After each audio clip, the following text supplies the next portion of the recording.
Why does that mean drunk? Because some guy somewhere along the way in like the Wild West probably got drunk in a saloon, fell down into a pile of shit face first, and then the term from there on was shit-faced. I believe it was called manure that's where back that then. stuff comes from. Oh, and on that note,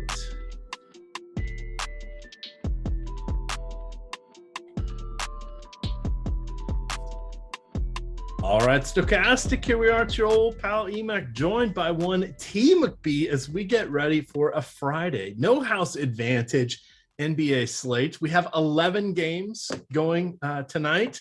There's even a couple college football games. I bring up college football because last Saturday, no house advantage had college football overlaying yet again, Terry. This is the site to play on if you want to build your bankroll, because your winnings from here, you can either play here and make more, or you can take those winnings to another site and then come back and win more on Noah's advantage and take your winnings to another site. It's a lot of fun over here. What do you got going on, Mr. T McBee, Mr. Moneybags himself, crushing in the NBA streets? Yeah, we have a. Go ahead. Oh, I was gonna say we have a 1 week moratorium on your GPP wins. We're still within this. Or did you refresh it and get it? Terry took down 40K the other night. Yeah, that was Sunday night. Then I had the 8th place on like Tuesday. Had a chaser that night. That was a fun sweat. Didn't quite get there. Last night I was chasing our pal Josh Engelman up the ladder. He had like 5 lineups in the top 25, and I had 2 with a handful of minutes left. And mine fell off a little bit. I think he finished a couple in the top 10, so I think he had a good night on FanDuel. But yeah, it's been a strong start for the season. I can't complain at all. And just site wide, I think everybody's been pretty much killing it between the members. People like Steve, over the Colts, Steve Buzzard has just been. I think he's crushed like 5 binks and upwards of $500,000 already this NBA season. So yeah, it's going 10 days, pretty well for the site. In 10 days, he has $300,000 wins and two $50,000 wins. That'll pay the bills. That's pretty good. Oh, by the way, he's one of the main driving forces behind our NBA projections. So we're in good hands here at Stokastic, which, by the way, just updated. So yes, we've got the NHA board is up and the projected minutes just updated. So let me grab. We have that. So I'm going to drop this link into chat. We're going to talk a lot of bit about No House Advantage for the next 25 minutes. They are the sponsor of our show here. But to help you out, they have asked that we put free projections on the site, breaking down some of their contests. Now, they have 2 different contest formats. The contest we're going to be talking about today is their peer versus peer, or their tournament contests, right? So what they do here is they create about 200 different questions for us based on player props. So like you can pull down a player and they'll probably have minutes, rebounds. If they're a guard, they're going to have assists. Some of them will have 3-point shots, etc. And we create our tournament lineup with 10 of these player props. You can only use each player once, and we rank them 10-1 with confidence points. And if we get our questions right, we get those confidence points. That's our score that goes against our opponents in the contest, and then it's GPP style after that. Separately, they have what's called versus the house, because remember, there's no house advantage in this other contest, right? We're not playing against the house. Versus the house, you can build out player prop cards, 2, 3, 4, or 5 questions. You're playing, those are sharp lines. They will move in accordance with injury news, etc. But you can get 3x, 6x, 11x, or 20x if you go 2 for 2, 3 for 3, 4 for 4, 5 for 5. The other contest, the tournament contest, those are static lines, meaning they're not going to move. They have to post them. So we are playing against, our other competitors. We all need to have the same menu we're ordering off of. So think of that like salaries, right? When Yahoo posts salaries, they don't go change them based on somebody being out or not. That's why we call these static lines here. But we have our not only do we have the projections for you free, we've also built out optimal lineups for you. And then No House Advantage even has a lineup builder on their site. I was looking at that today. It's kind of interesting. You go and you can call up a player list of all the players, and then you start listing which props you like for them, the over, the under, etc. And once you've built that out, you can use their lineup generator to create lineups and then move them over into their contest, all happening on their site. Oh, I see Mike has it. It's 2.5x if it's 3 out of 3.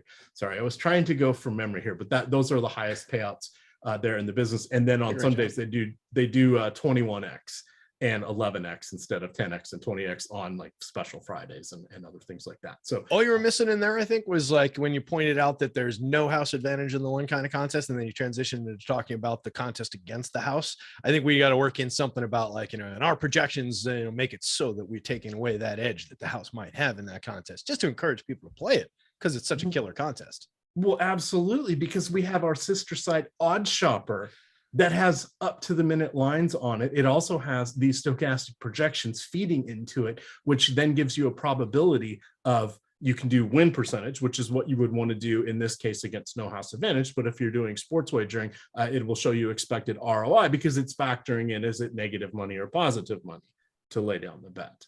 So I think we got our ground rules down here, Terry. We've got about 30 or 40 people cruising on in. Hit that like button for us, but let's talk a little basketball because that is the reason we are here. So let's go on over to the free Stokastic page here. We'll look at the projections. I know. Put a quarter in the jar. It's Friday. Coffee was finished hours upon hours ago. It's been a long week. Here we are. I was thinking of the baby blue eyes of one Alex Osimo Baker, and so my mind started wandering. So when I was saying awesome, I was thinking of him, not the actual site that used to be named as. So there we go. All right. Yeah, a lot of people don't know when he takes those he wears those glasses on the shows a lot of the time. When he takes those off, it's just, it's hypnotic. So I can't blame him. Mesmerizing.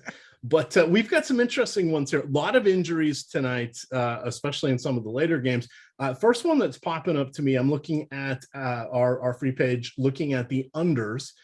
We have DeAndre Ayton. They have him for 12.5 rebounds. We're projecting 9.27. That is almost a 90% chance he falls under that. He's always kind of right around double-digit rebounds, but it's same thing with points. He just never takes enough shots, and he ends up playing a few less minutes than you expect because he's not always in the closing lineup. He's capable of it, but these are the Phoenix Suns, pretty good team, have an advantage in their matchup tonight. We may not get full fourth quarter run. We may get 3.5 rotations out of Ayton. I'm assuming that's why we have him projected for a little under this number. How are you feeling about that? What is popping for you, Terry, on our unders? As always, the unders look a little bit stronger on this slate right now. So we're sorting by that. That's our fourth ranked at 93.9% probability. And it's exactly what you're saying. I mean, it's just a high line, 12.5 on the line. We've got him projected at 9.27. We're not like saying he's going to come out here and have a clunker of a rebounding game. We're just saying he's going to come out and probably do about what he's been averaging. And that's 9.5 rebounds in his 30.7 minutes a game. We're projecting him for 29 minutes. Everything that you said is right on. He doesn't sometimes close games. He's also got Jock Landale in there now playing well, and they've been going to him a little bit. You saw Ayton come out the other night and just kind of throw up his hands as to like why he had played 2-3 minutes in his fourth quarter rotation, and they pulled him back out. He's just like, what's going on?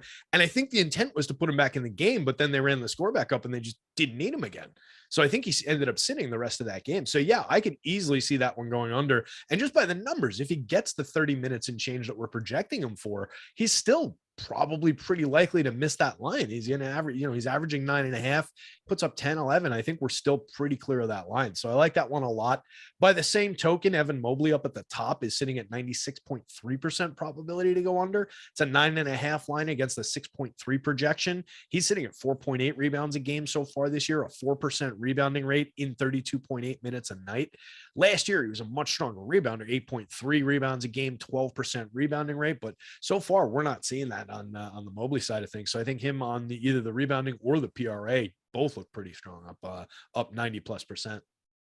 Yeah, and the other thing to remember in the contest, the one where it's the static lines, again, even if they don't try to make them perfectly efficient either, they want us to kind of take some chances or even look at they create opportunities with these. Thank you. That's a much better way of saying it. Creating opportunity. Because if we look if we look at Ayton, he is in the regular market in the sports book, he's 9.5 rebounds. Right. So they have him at 12.5. Okay, well, that's a big disparity. Yes, we would like him to go under. There are outliers all over the place. Could this fail? Yeah, it absolutely could, but this has a pretty good chance of falling under. So we not only do we want to give you just the free projections that give you these probabilities, we want to add some context to it as well, because sometimes we'll blindly pick something and we got to remember that's the median outcome, right? Outcomes are all over the place, right? So most of the time, averaged all together, it's going to be right here, but there are going to be 16 rebound nights and there are going to be 5 rebound nights. So we want to keep those in mind. As we look at some of the other ones here, how are you feeling about one Clint Capela? I have not yet watched an Atlanta Hawks game. I've looked at their box scores. It's far different seeing them with DeJounte Murray on the team now. That's sort of, he is a good rebounder. We know that from his San Antonio days. Shout out University of Washington as well. He's also, it's like ball handlers here. It's primary scorers with him and Trae Young. He's still getting some rebounds here. This is actually looking like a pretty good team defensively. But if they're going to be slowing down the game, frazzling their opponents, is Clint Capela going to be able to get a 25 points, rebounds, and assists? Capela's another one that he's a little tough, because if everything doesn't go perfect with him, similar to Aiden, he doesn't take a lot of shots. Mm-hmm. He makes most of them because they're dunks, putbacks, alley-oops, etc. But he doesn't take that many. Feels like that could be another under for us. Yeah, and he's not a big producer in the assists department whatsoever. So we're really chasing points plus rebounds with that one. If we're being pragmatic about what we're talking about here on the season so far, in his 26.8 minutes a game, and that's right where we've got him projected, he's averaging just a 17.1 PRA. So, I mean, we're talking about, we're coming up on 10 points shy, or, 8 points shy on that one. So that is pretty strong. If we're looking at last year's numbers, it was a 24.2 average PRA and 27.6 minutes a game. But like you mentioned, there is a big usage guy added to this team now. So, I mean, I think some of that is going to go in a different direction, and he would have to get there, almost exclusively on rebounds, not exclusively, but a large portion of the work is going to be on the rebounding end of it. I just think it's a big number for him to get to. We've got him projected 5 shy of it, and we've got him projected over what he's been averaging so far this season, right? So I think there is reason for a little bit of concern on his ability to get to that one, which makes it a fairly strong pick. It's 85%. It's not top of the board there, but I think it's one of the ones that you can, really consider at least a strong, 6-7 confidence level as you're building in. So go some of the super chalky high end probability ones if you're building the 10 entry confidence ranking one against other people here. Build in some of those. We talk about it a lot. Those are your cash game kind of picks where it's just, hey, lock and load with these, vary the combination, vary which ones you put in the highest level confidence a little bit as you're building multiple lineups. But then you drop down to like some of these, and these are the ones where in the 80s and the high 70s, you can kind of juggle these, the ones that you feel a little bit better about that you think might be a little bit lower owned. So I think that Capela one is pretty solid, and that's one that you can use in that capacity. Yeah, that's a good way to think about that, Terry. I like that. Pragmatic. We're going to throw around some $5 words, because we're giving away the free projections. So of course we're going to throw down some of the fancy words. Who run into the dictionary. Well, who exists anymore? Google, probably. Who's not run into the dictionary, but run into the bank. Tyler in chat. Tyler Schaus has said he won NBA a couple nights ago, 3-way split. Happy to get the W. Says thanks for the content and the free projections. Awesome. He's throwing out a question for us. He says, what about Bojan Bogdanovic there? 16.5 over under on his points. He's leaning towards the over. I do want to mention that in the Stokastic Discord, we have wagering channels here, and one Eric Lindquist and his channel has been all over the overs for Bojan Bogdanovic for scoring, because that's just what he does. And this is yet another stop, because we know he's going to end up with the playoff contender once we get closer to the trade deadline here. So in the meantime, he's just showing his wares, if you will. How are you feeling about 16.5 over? That feels we're getting a little lofty. It's not quite the easy play that it was there for a few days. What are you thinking about this one? Yeah, but I mean, he's been doing it. He's averaging 23.2 a game, from 23.2 a game over the first handful of games over the season, the first 5 games of the season here. I was just double checking to make sure that that was accurate against where I pulled it from, that I wasn't checking the wrong column, because that's a big number as compared to where this line's sitting at 16.5. We've got him projected at a more realistic 18.79 real life points. And I think that is, kind of right on point with where he should be. It's a 65.8% probability to go over by the numbers. So it is a strong bet. If we were looking at this in like a sports book sense, that would be a really strong contender for our money. It's just that against the 90 some odd probabilities, the high 80 probabilities that we do have to work with in the large field contest, it's one of those that's kind of in the mix for not a lot of people will have that. You want to throw it into the back end of a card as like a lower probability pick for that contest. Absolutely. And then if you're on one where it's a sharp line and you're, like I said, you just see that kind of a line at the sports book, that's when you can pounce on it. 65.8% probability. I like that a lot. Yeah, because we're looking at in the actual sports market, it is 19.5. So the over does look pretty solid. I made the joke the other day that Bogdanovic he's been on a nomadic existence. I mean, we forget Brooklyn before they were Brooklyn, had a hot minute there with the Wizards at one point. He's well-traveled, shall we say, been on quite a few teams. I'm still waiting for Bogdan and him to unite. No relation. Not even from the same country. 6th team, it looks like. 15th. Yeah. So traveling around. It's been there. All right. So we're about kind of at the halfway mark here. I just want to remind everybody, go ahead and hit that like button, that thumbs up. It makes us happy, helps us out with the old YouTube algorithm. Also allows us to bring you all of these shows and content. We are at 82,000 subscribers now on the channel. Pretty cool. It's a big number. That is a big number. I point all the time to, during some of our shows when we've got like an audience of over 3,000, like that's more than Carnegie Hall. It's like being on stage at Carnegie Hall. So when you think about 85,000, now we're talking about a rather large football stadium in, like an NFL stadium, maybe not one of these giant college bowls with like 100,000. We'll get there one day, but damn, that's a lot of people. That's pretty impressive. Mikey's pointing to, what is that? What you call it, where the Eagles play? Lincoln Financial. Thank you. I wanted, my brain still wants to say the vet. I knew that wasn't right, so I wasn't going to say the vet, but hey, just real quick, I did want to throw out there, just since the person did seem interested in looking at Bojan on NHA, his 3-pointers prop is a little bit stronger in our projections. It's a 70.5%er. So if you're just interested in using Bojan, you might want to take that one. 2.5 is the line, or 2.5 rather, is the line. We've got him projected at 3.18. What I like about it is just the sheer volume. He's taking 8.2 a game, making 4.2 to start the season. That's pretty damn good. Just on volume alone, you've got a nice expectation of him getting there. So I do think that one's slightly stronger than the raw points, but either way, I think you're dealing with a pretty good pick. All right. Reminder, of course, we are brought to you by No House Advantage. We also have a free deal here for BetMGM. You can get $200 by going through the link and putting a bet tonight on new users only, a bet on a NBA money line. And as long as the 3-pointer is made, you don't even have to win the bet. They're going to give you $200 in free bets. So it's the no-brainer.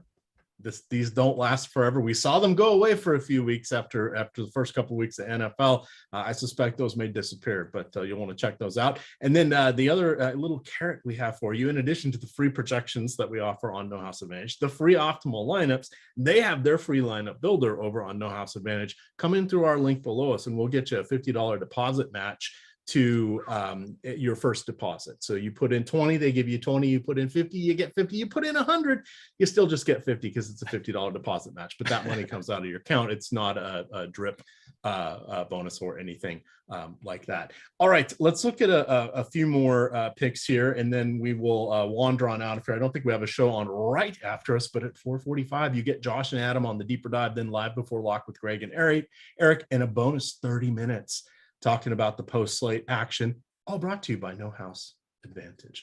What do you like? Those bonus shows, those bonus extended shows can be so valuable when something's on the line as to whether or not a guy's going to play, and it comes down to, it's 7:15 or whatever, when we finally get that news. Like those shows and and hearing what those guys are doing with some of the real-time pivots that they're making are just so critical.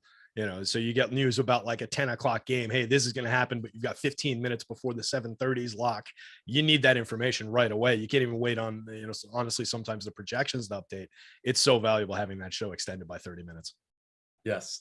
Tyler in chat said, yep, he was thinking of that other Bogdanovic play as a 3 or 4 point play. He says, first he says the 100% or unders are easy ones. And then he corrects himself, 99.9. I believe you've been pointing out on the shows that it really should just stop at 99.9. There's always a chance, power outage, elevator fire, roof leak. We've seen it all.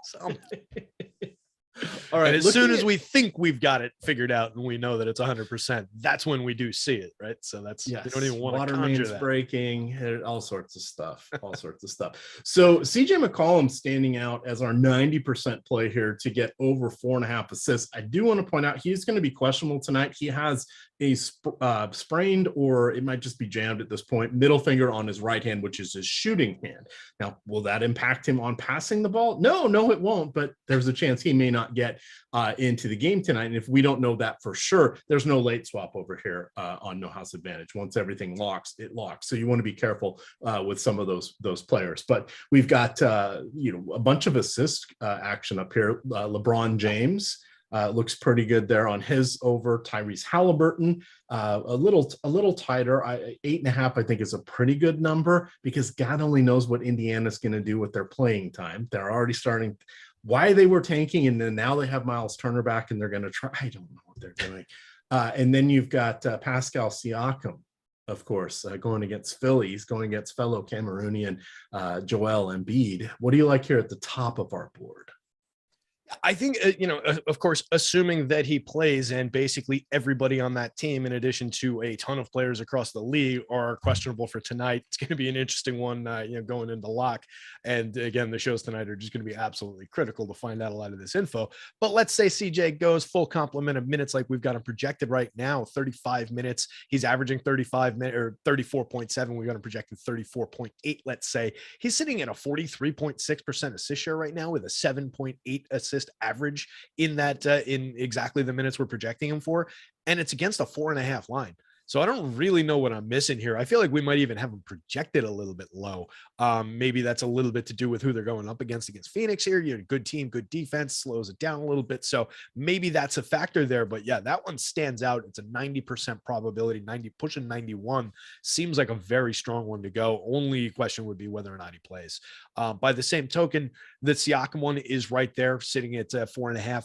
He's similarly, productive right now so far this season, 38.2 minutes a game. We've got him projected for slightly fewer minutes, 35.9, but I mean, that's negligible. And that could, that's just through happenstance, whether he picks those 2 minutes up or not. But either way, 46.9% assist rate so far this season, 8 a game over the course of the season so far. We've got him projected at 6.8 against a 4.5 line. Looking at his per 36 numbers from last year, Siakam was averaging, putting up a 5.3 assist rate over 36 minutes. So that's a little bit closer to the line than what he's done so far this year. So there is that lingering thought of, the Raptors when they're at full health and everything, maybe he does come back a little bit, but that's still beating that line by a full assist plus. So I think that's still a fairly strong one, even if it's not 88% by the numbers. It's still probably high 70s, 80s. That one's right there. I'll always chase overs on LeBron James, and that one seems like a favorable one as well. We've got him projected almost 2 full assists ahead of the line, and he's sitting at an average of 7.8 assists, which is ahead of where we've got him projected even. And he just called out the team basically on Twitter, as I understand it. So I feel like LeBron's going to want to make things happen today. So, and they're also shaking up the rotation. They're moving Russ Westbrook to the second unit. He's going to lead the way on the second unit. So maybe that just opens up the flow of this offense a little bit better, for lack of a better way to put that. Last 2 games, Russ Westbrook, 4 of 26, I think it is. He's shooting 15%. He's improving. That 0 for 11. I love the media and subsequently our Discord chat kerfuffle about that, though. There was a quote in the media where somebody asked him, what do you personally think of your performance? And he answered it somebody pointed out in chat, he answered it about the team, not his own performance, and said he was improving after a night where he went 1 for 14 or whatever it was. It's just it just shakes out stupidly, but yeah. I'm sure Russ would rather have this going better than it is. Of course. It's this. If this is not, it's not. What is it? It's not his fault they brought him there. It's not his fault he's got the $40 million contract. Yeah. I'm just so glad the Knicks didn't get suckered into it so far. Well, half of a season with him in Washington when he set the franchise record for most career triple doubles. Right, that's it. You'd think like, oh my God, in like 40 games, never get rid of. Everybody's gonna be wearing his jersey. Yeah, he's the franchise leader in Washington for triple doubles, and he played 40 or 50 games. It's nuts. It's absolutely nuts. Good times had when he was here, but he is not any longer. All right, so we've got just a couple minutes to go here. Anything else standing out? And then we'll bounce over here real quick and look at the versus the house contests. I mean, there's a lot of, fairly solid looking 70-pointers. I'll always take a Nikola Jokic assist line or LeBron James against the points at 22.5. We've got him projected 5 full points at real life points ahead of that. And again, just, take LeBron James in a game that should be fairly wide open against Minnesota. I feel like that's a pretty strong upside spot where, narrative wise, if we want to chase narratives, there does seem to be some motivational factor for them at 0-4. So I think that's a very good spot for the Lakers to see some upside. Zion, I believe, is still questionable, but if he's in there, the points looks a little bit thin on him, 19.5. We've got him projected out at 23.5. These are all 75 to 80%ers. So there's a lot on the board in that range. So it'll be a nice day to have, like we were talking about before, where you put the secure ones up toward the top of your confidence rating. And then you've got a nice blend of 70s and 80s to work with through the middle and bottom end of your card here. So you can build out some strong variant lineups and, really try and get into what might people not be playing that still looks good and gives me a shot to be somewhat unique in these contests. All righty. So moving on over to the versus the house contest. This is where you can take on the house. So for those of you that do not have sports wagering in your state, this is about as close as you're going to get. You're building out parlay cards of player props. You can select 2, 3, 4, or 5 questions. The more questions you select and get right, or the larger the cards you build, the higher the payout. Today, it's 21x if you get 5 correct. That is the highest payout in the industry. That's their bonus Friday. It vacillates between 20 and 21.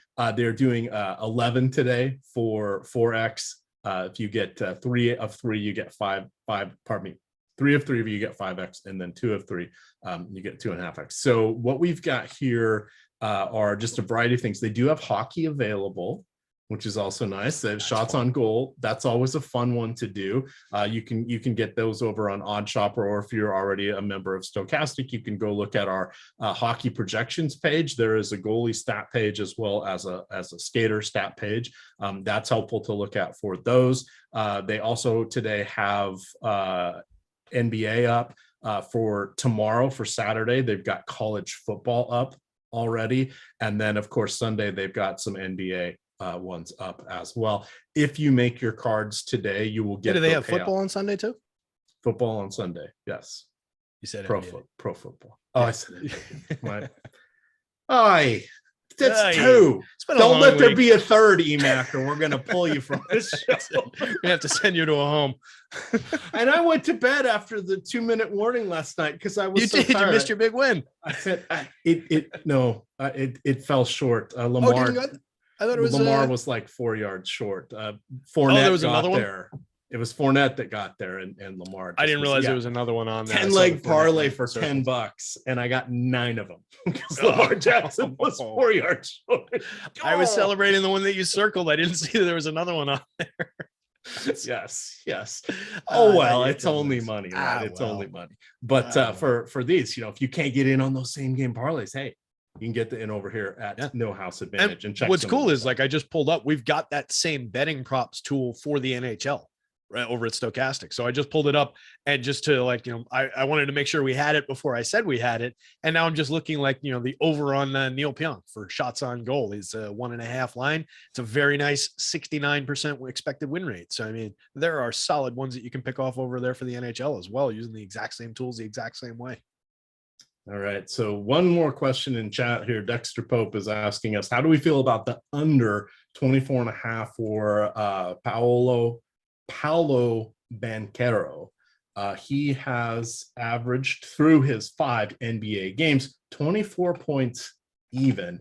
That one, it might be a stay away. I think there's some injuries. Let me call up the injuries real quick. I believe we've got that projected to go under. Okay. We've got him projected for 22.56 real life points against that 23.5 line. So it's a 55% probable to hit the under. If you were looking at it in the NHA contest, the one that's against the field, he's projected for a 17.5, or excuse me, it's a 17.5 line against their 22.5 projection. So in the one where you're playing against the field on NHA, that's actually a 78.9% probable to go over. So that's a perfect illustration of what we're talking about between these different contests on the NHA and between this contest and the open betting market, where that's just a wildly different line. So that's a very strong pick in that NHA contest we've been talking about, a lot less so in the open market. And that's kind of a good way to wrap it up. Just say, hey, again, those ones in the tournament, those are like salaries, right? As Terry said, they're creating them so there's going to be opportunity or edge in there. They're not as worried about being perfectly sharp because they want you to use some strategy there. Because if it's something that seems like it's going to be a slam dunk, that could always be one. If you think that's kind of a fragile projection there, a lot of things could go wrong. Perhaps I don't select that one. You're not going on the other side of it, but say you don't select it, the people that choose it get a 0. Hopefully you get your other wager correct. That would be the way I would play those for some of these high-end ones. The middle of the road ones, I would consider making a stand against players. But considering the fields are barely half full, there's 30. Let me go back. And I want that's crazy. The overlay on these tournaments. The overlay is wild. So tonight in the Pick'em contest, which is there, and for everybody to understand, they're doing that intentionally. Like they're setting these intentionally high to attract attention as a marketing tool. Like it's not like these are bad contests that people are not entering for reasons. People are just slow to get here, but that's why they're opening up this much overlay. They want you guys to go play there. It's a great opportunity. Yeah, 75 of 1,200. I will be shocked if that gets up to 50%. So the example we like to use, what if for today and today only, Yahoo or FanDuel or DraftKings was paying double their prize pools and you'd same entry fee? That's what No House Advantage is doing right now. Yes, you have to monetize it, but you're playing against that fewer players for the higher payout. So that's definitely what is a positive expected value. They also have a contest tonight for 5,000 to first for the World Series. I don't know that I want to recognize it now that some cheaters are in there. That would be the Houston Astros. And Philly was the one team. Weird story when Philadelphia is the good guys. I did not put a wager on Philadelphia. One of the like 4 teams I didn't put a wager on to win the World Series. I'm like, really? I had bet with my heart and put some on my Mariners. And then the others they didn't make it. A lot of very, very good teams fell short, but I think it's a great matchup. I was saying it on the baseball VOD that I did earlier, and anybody's looking for MLB strategy video, it's up on the YouTube channel here. Recorded it earlier today, but just like lineup for lineup, pitching staff for pitching staff, I think it's a really strong matchup. And I was saying on there, and to some of my Philly fan friends, I really enjoy that they're casting themselves as the scrappy underdog now, where it's like, they're the 4th highest payroll in baseball. Let's be realistic. Got Bryce Harper and Kyle Schwarber and Reese Hoskins. Like it is a story. Nobody believes in them though. Nobody believed in us but us. Mike is for those who can't see, Mike is just decked head to toe in Phillies. What is that? Crimson, maroon? What do we call that? Maroon? Yeah. Just head to toe Phillies maroon. He's sitting inside like a big glove with a Phillies logo on it instead of a chair. It's amazing. Yeah, and then I see our last one before we're getting on out of here. So Dexter Pope did say it's very easy. You can have a whole bunch of lineups in with just a few clicks, and meaning that the overlay could disappear. Yeah, it could, but we haven't seen any of their contests go over at more than half full. It's just been going. That's how they've been going off. Yeah, and there are some people that are in their mass multi-entering. That's fine. These are still halfway full. Most of the time, those folks seem to be running trains. As well. Why are they doing that? Because they're trying to find their version of the optimal lineup, and they're like, "This is top heavy prize. I'm just going to split it a bunch of ways, and I'm going to have a big share for myself if I get there." Yeah, and look, that is one approach to this. With when you've got a board that's loaded with 90+% probabilities, it does kind of make sense to approach it like that. But then if you're thinking in terms of, game theory and building these unique lineups and trying to 10 slight variations of that, and maybe you win it by yourself. Bingo. Or one or two, even like just down card a little bit, shake up the order in which you put the top one, rank the top ones, and then build in one or two that are just slightly less owned. You could get there. It's just like building a DFS line. Absolutely. All right. Well, with that, we're going to get on out of here. Thank you to No House Advantage. Come in below on the link in the description below here on the YouTube video. You'll get a $50 deposit match on your first deposit for new users over at No House Advantage. Shout out to Terry. You can find him on Twitter at DigitalB21. I am at EMac DFS. And of course, it wouldn't be a show without producer Mike Lawrence. You can follow everybody on Stokastic_COM. With that, gamers, good luck.